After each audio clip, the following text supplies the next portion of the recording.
Kugan Cassius, IFL TV, MTK Global at the M&S Bank Arena. Like, you slip in here, and we're just having a chat about his next fight, and you're like, do you mind if I just do an interview on that? Why not? I know. So, The American kid. the American kid. I know. Would you fight back in Britain again? You're No, he's not interested. I don't know. Depends how much money they offer me. but He that, just offers me a 6-rounder at the copper box. Yeah, I know, don't he's like, don't no, take the piss. but you did say after the Beterbiev fight that this was going to open all sorts of doors for Callum, which it has, and double it up with the Shawnee Monahan That's win. why you take fights like Beterbiev, because we knew that he has every chance of beating Beterbiev. Didn't beat him, put him down.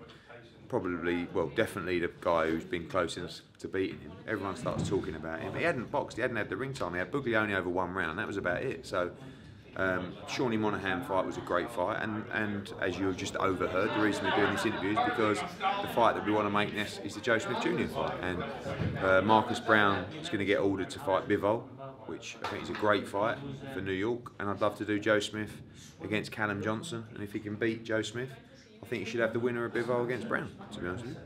Well, that sounds good. Sounds good to me. Joe Smith Jr.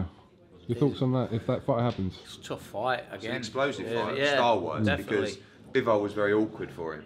But these two will have a right tear up. You've got to be comes careful, he fight, can punch. He can punch, he comes to fight, but that's everything I love. You know what I mean? That's everything I love, and you know, I watch the fight closely, and again, it's another fight that I think I can win, and I think I can make another statement, if I'm honest. Because the Shawnee Monahan performance just kind of it's fantastic. enhanced his reputation out there. Don't forget, he gave up the British as well because he had that American experience and wanted to chase another world title shot. So it's a bit of a gamble because, you know, he's in a position where he's decided to base his career pretty much stateside and roll the dice every time he fights. You look at the Shawnee Monahan fight now and you say, oh, well, he wasn't rolling the dice. But at the time, just because you blow someone away after, trust me, before we took that fight, we knew that it was a tough fight. We expected him to win. But the Joe Smith fight's on another level to that. It is more of a gamble, but there is bigger reward. And, you know, he's established himself as a real, certainly a top 10 heavyweight in the world, light heavyweight, and possibly a top 5 light heavyweight in the world as well. Who do you rate as the #1 light heavyweight in the country? Probably. Oh, in Britain? In Britain? This is a bit awkward actually because right. If you talk about in terms of performances on certain stages at certain class, Callum Johnson. I do think BuATSI is an incredible talent, and I think he's going to go on and win a world title. I really do. But in terms of people they've fought at the moment and how they've performed on the stage, Callum Johnson. But I do think BuATSI is an outstanding talent.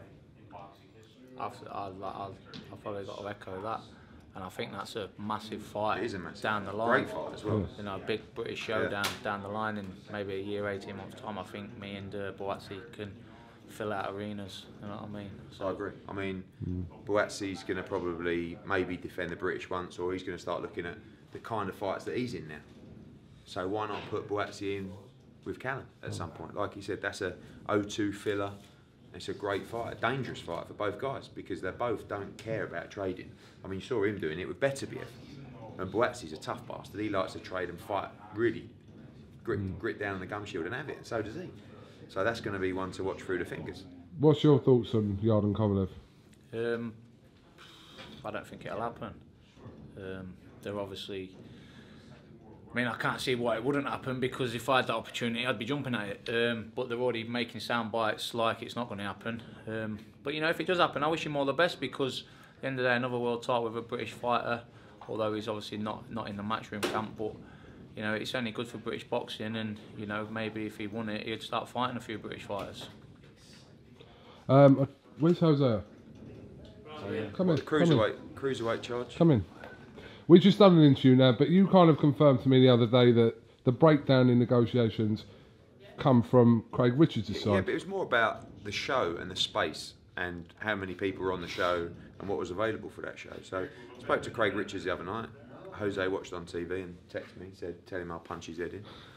And I showed Craig Richards and he's up for the fight. I mean, Craig don't have a problem fighting Jose. I mean, I think that Jose's in a position where the Commonwealth title should be vacated by Callum, really.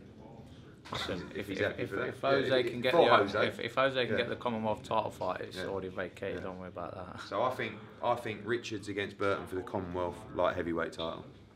and I think the winner should fight BUATSI for the British title, British and Commonwealth title. He's going to fight Joe Smith Jr. and then see what happens with BUATSI against the winner of these guys. And I think the winners that all come through will have a massive British ding dong. I mean, you'll be having a fight soon. You two could fight. Who would win out of you two? How much money got? Joe, who would win? It'd be a good one. Ask Joe. No? Never. Unless you got $1 million for us each. Well, you never know. Money. Yeah. Yeah, put him in a bit of a predicament. You happy with what he just said there? If that works out that I way? will say something about Jose Burton. He really will fight anyone. I mean, he will fight anyone, but obviously he has a team of people around him as well. This is what I said about the BUATSI fight. At the time when we talked about it, it weren't really the right time for him. He hadn't really had any fights, but he's like, I'll fucking have it. I'll fucking have it. But that's why you have a team of people around you to guide you and advise you about the right steps. He may get frustrated by that advice, but they're people with his best interests at heart. But he does seem, from the outside, the one that's struggling to get these fights. He is. No, he wants them. He wants them all. Yeah. But there's certain fights that you go into at certain times, and Joe will be, testament to that. When you've been completely inactive, to jump in and fight BUATSI, who's on a great run at the moment, probably isn't the right time for Jose Burton. Maybe in Joe's opinion, maybe in MTK's opinion. He don't give a fuck. He'll fight them all tomorrow. But if you're fighting someone like BUATSI, you've got to give yourself every chance to try and win those fights. And that's why I spoke to him earlier. He would rather fight Richards, and then if he wins that, then fight BUATSI. And that's like a natural fight after. But he might go up to cruiser, he said, 2 or 3 fights, might be a cruiserweight. Who knows? All new doors there. Yeah, that's a great division as well. Reactport, we can't fight Sam Hyde. Cody will probably vacate the British at some point. Yeah. Sam Hyde Reactport happening? If you want, yeah. Have to speak to Dillian White, Reactport's advisor. Oh, you and Dillian White, that'd be a great conversation. I could just go, 2 of the most painful geezers, 2 of the most painful managers in the world. Dillian, Joe, off you go, sort that fight out, see you later. Dylan knows, unfinished business. You can't be shouting Joshua and then not give his own man the same shot back for Sam Hyde, so... Just saying, Hashtag. Eddie, just a quick word on Craig Glover. Yeah, it's a shocker. Yeah. I mean, just didn't turn up at all. I mean, I was just thinking before we got stopped, cruiserweight is a real exciting division. They've got speed, they can punch, and you can't trade up with a guy. I mean, he had his chin. I don't know what he was doing, but he's going to have to rebuild. He's rebuilt before, he's going to have to do it again. But it's very disappointing because he was on the verge of all the names we just mentioned. I would have said Craig Glover was on the verge of fighting for the Commonwealth and British cruiserweight titles. Now he's right back on it, and he's going to have to build again if that's what he wants to do. It's a brutal game, mate. Anything could happen. So he was cruising to a British light heavyweight title win over Bruglione, and then lost it in the last round. It's a killer, this game.